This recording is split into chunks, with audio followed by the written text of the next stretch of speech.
I'm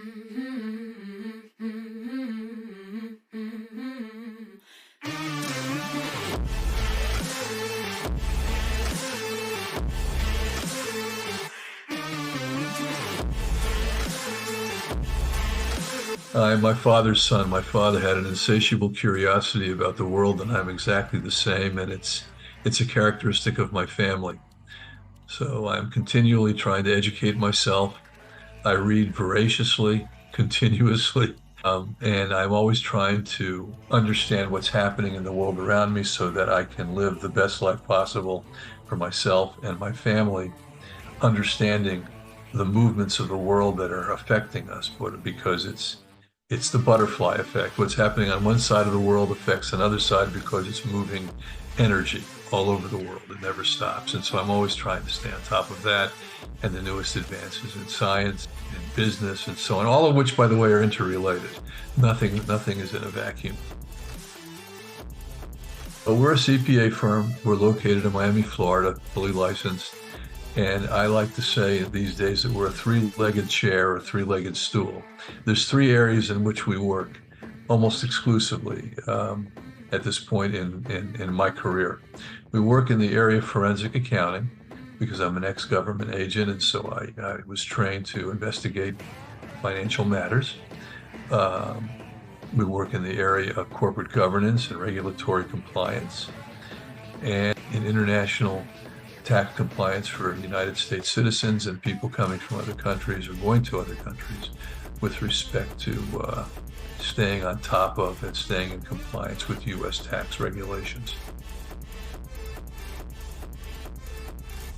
The world is becoming more and more controlled by mathematical algorithms. These algorithms are affecting all of our lives in ways we've never imagined. And in the area specifically of crypto, they've been used through the distributed ledger and other ways to create a new class of assets that we like to call digital assets. There's no really such thing as cryptocurrency. Under our definition, at least, it can't be a currency until the government issues it. And since no government is issuing it that we know of right now, there's no cryptocurrency. What we have are digital assets, which are being used as investment assets in one way or another. And that's also controlled mathematically.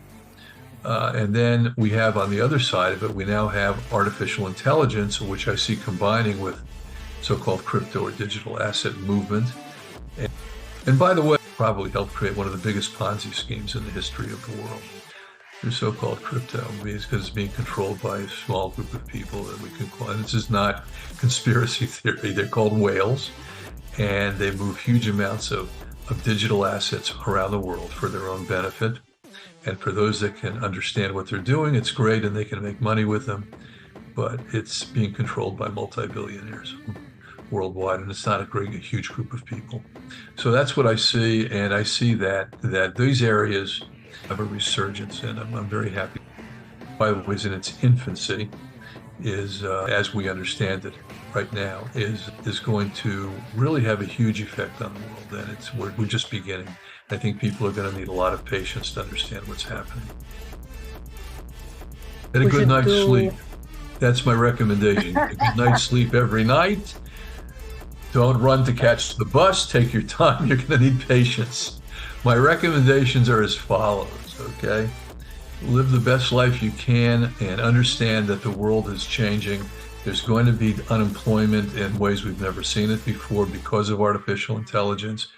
It's also going to create a really large amount of new jobs, but it's going to require educating and re-educating the public. And our governments are not really set up. They're not really in the business of educating the public. They've sort of left that to the private sector, and the private sector has not been very good at it either. So there's going to be a period of dislocation, people being nervous, social unrest that's going to be caused by this, because it's inevitable. If people cannot adapt or don't adapt or are not taught to adapt to what's coming with respect to what these math algorithms are capable of doing, and particularly generative artificial intelligence, which means it learns on its own and it creates on its own, and they're going to be left out in the cold. But in the long run, I think it's going to create a tremendous amount of employment as people adjust, as entire populations adjust. Unrest in the United States because of our presidential election. We are a very divided country right now, and philosophically, and there's a lot of nervousness and fear, and because people can't control anything around them really with respect to the political situation. And I see that change going on around the world. The liberal order that has existed since the end of World War II is being upended somewhat all over the world. I see the so-called right coming into more power in France. Britain is a little bit in chaos right now. Germany is their right is coming up again. Italy, it's already come up to some degree, and it's happening around the world. The autocratic regimes of the world are right now experiencing a period of resurgence, and the more liberal regimes are a little not in retreat so much as they're not exactly sure how to proceed. And so I'm predicting a period of unrest and uncertainty for 2025. More thing for Argentina. Congratulations on your new president, and I understand he's doing great things. And also remember something, Argentina has a really great capacity for growing food. It has a great river system, and it can move and feed its people very inexpensively if it focuses on things like that. And so Argentina, I think, is entering a period where it's going to have a resurgence, and I'm very happy to hear that and see that.